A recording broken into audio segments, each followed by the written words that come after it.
I'm Emma Todd. Welcome to Too Pretty for Jail. Part 3. Canadian ID is a pain in the maple. In the maple. So we'll start with a few hefty disclaimers. We are not lawyers, and nothing that we say should be interpreted as legal advice. No.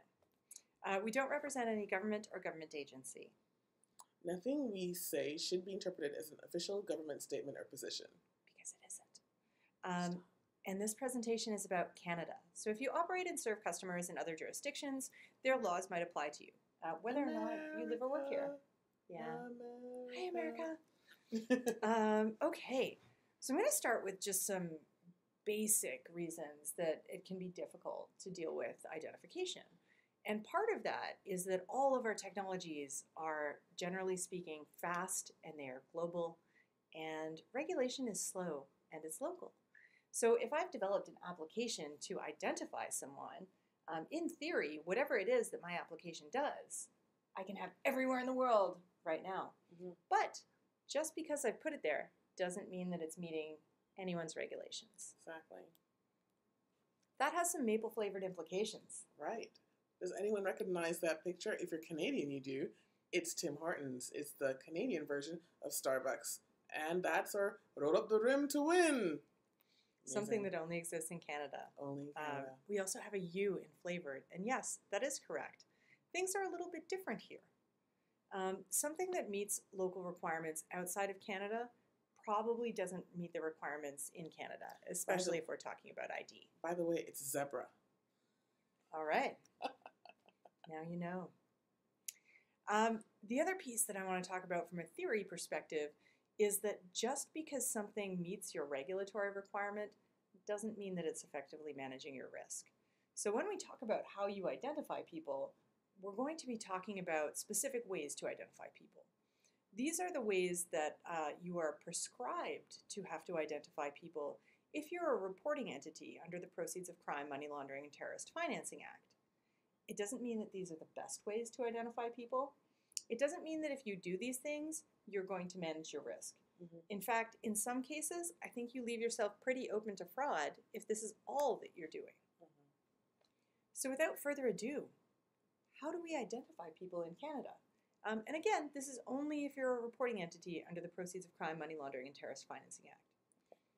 So the first way is that you look at a piece of identification. So government-issued identification with a picture on it that has the person's name in person, face-to-face. It has to be Canadian government issued. It can be issued by any government. So it could be issued by a foreign government. It could be a foreign passport. Okay. It could be a foreign driver's license. If you're looking at foreign driver's licenses, you should probably understand what they look like. Okay. So generally speaking, most places have taken a stance where they tend to default to a passport. If you're foreign, unless they have the ability to look up what that driver's license looks like and that it's probably a valid ID. Yes, that makes right? sense. Yeah. Because of course it should be valid. I should believe that it's the real article. I should believe that it's unaltered. I should believe that it's actually a picture of you. Exactly. And when we talk about this being face-to-face, what we mean is face-to-face, in person. Two or more humans hanging out, looking at IDs. It doesn't mean using teleconferencing software. It doesn't mean looking at an ID via Skype. So you can't actually do it that way. And the ID that you look at has to be an original. So I have to believe it's a genuine article. I can't think that it's a copy or any type of reproduction. If I'm not meeting with someone face-to-face, I can use either the single process method or the dual process method. The single process method means that I am matching someone's Canadian, operative word being Canadian, credit bureau data, and I'm matching 3 pieces of identification. Okay. Name, address, date of birth. Okay.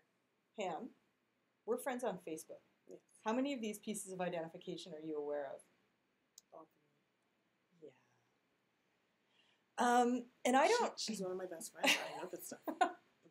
So on the internet, if the only thing that you were doing is using this credit bureau data to identify someone, it would be pretty easy, I think, for you to spoof me and complete an account application saying that you were Amber. It hurts, but it's true. So this is one of those situations where it's probably not the only thing that you should have. And when we're thinking about this, just from a basic OPSEC perspective, as far as your social media goes, Please, please, please do not have your date of birth, or at the very least, your year that you were born on social media. Please take it off. This includes Facebook and LinkedIn. Yes, please. And your personal address also shouldn't be publicly displayed if there's no reason for it to be. Yes.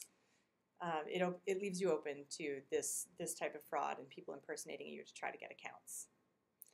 So, if you're not able to use this single process method, so either because I haven't been in Canada for 3 years, I have less than 3 years of Canadian credit history, I have less than 2 trade lines, or my name or address or date of birth didn't match, then you can use the dual process method. And the dual process method is almost a best 2 out of 3 method. So there are 3 things that you have to choose from. Yeah. You have to confirm at least 2 out of 3. It has to be from 2 different sources. You have to consider all of those sources reliable. And they also have to be original. So that's name and address, name and date of birth, or that you have an account with a Canadian financial institution. Okay. It has to be a Canadian financial institution. Okay. I was going to go there. And it's an important distinction when it comes to this. I have an interesting question for you. Sure. So Scotiabank, for example, they operate all throughout Latin America. They're a Canadian financial institution. But suppose you have it from Jamaica or Barbados. Does that count? It's going to depend on what the actual entity is, Okay. which is really interesting. Because if you're relying on the idea that you have an account with a Canadian financial institution, you have to know that it's a Canadian financial institution under these acts. Okay. So if it's an institution that's incorporated under some other act in Latin America or a Caribbean country, but it's a subsidiary, it's probably a different company. It's really nitpicky. Okay. Thank you. Yeah, but that's a great question. I was wondering. And then as far as the data that you're getting, it also has to be from a reliable source. So let's say you're confirming my name and address using my cell phone bill. That's probably okay. My cell phone provider is probably going to be a reliable source of that data. It's going to have my name and address displayed on it. If I get that bill as a PDF and I send you the PDF, I'm of course going to securely upload it and not send it in an unsecured email. But I securely upload that for you. Now you have it. You look at it. It looks like it was always a PDF. Great. But if it looks like I've taken a paper copy of my bill, there are some notes, there are some creases in the page, I haven't sent you an original. Or taken a picture of it. So this is problematic. And this is one of the biggest points of tension that we see with foreign companies, especially where they're used to being able to take a snapshot of something, so a picture of an ID, a picture of a phone bill. None of those things will actually fly under the Canadian ID requirements. Okay. That's very important to know. That's an incredible distinction. So when it comes to this stuff, there are a few questions that you should ask. And first among those, am I or will I be a regulated entity under the Proceeds of Crime, Money Laundering, Terrorist Financing Act? If you are a Bitcoiner, a blockchainer, there is the sense that you will someday be an MSB as a dealer in digital currency. We don't have a definition for that yet. We might see one next year from the last that we'd heard from the Ministry of Finance at a recent conference. So stay tuned for that. But for now, you're probably not actually a regulated entity. For everyone else, ask yourself if your customers that you need to identify are non-Canadians or individuals not living in Canada, because that often throws a wrench in terms of the information that you can use. And you probably can't use that single process method where you're just using a Canadian credit bureau.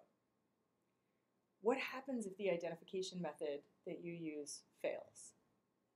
So if Emma is my customer and she keeps just uploading pictures of different things, different bills, different things that are clearly copies, at what point does that process fail out? At which point does your customer service contact her? Yeah. At what, how long could she continue doing this for? Yeah, that's a very good question.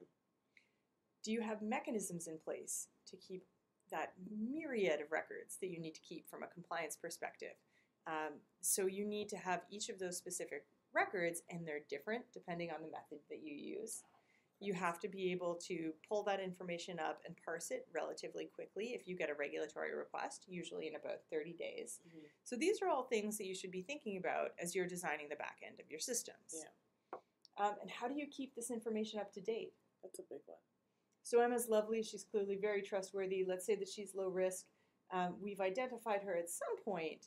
Now we still need to keep that information up to date on an ongoing basis. Yes. And so those are all things that you need to consider, and not just keep it up to date, but prove that you've kept it up to date. Okay. So anything that you have to do from a compliance perspective, document, document, document. Yes. But don't just take it from me. Get some delicious guidance straight from the source. Delicious guidance. Delicious. FINTRAC has actually done a pretty fantastic job of having very plain language guidance about identification. If you're doing business in Canada and concerned either because you are a reporting entity, because you think that you might be a reporting entity at some point in the future, or because you're thinking of expanding your business into Canada and you want to make sure that you're getting it right, this guidance is great in terms of a starting point to understand identification in the Canadian context. Of course, if you have questions and concerns, please feel free to call us. Yeah, we're here to answer any questions that you may have. That's it. Thanks so much. We're sorry that Canadian ID is a pain in the maple, eh? I love it. Hey, love it. But we hope this helped a little bit. Have a great day, guys. Bye. Cheers.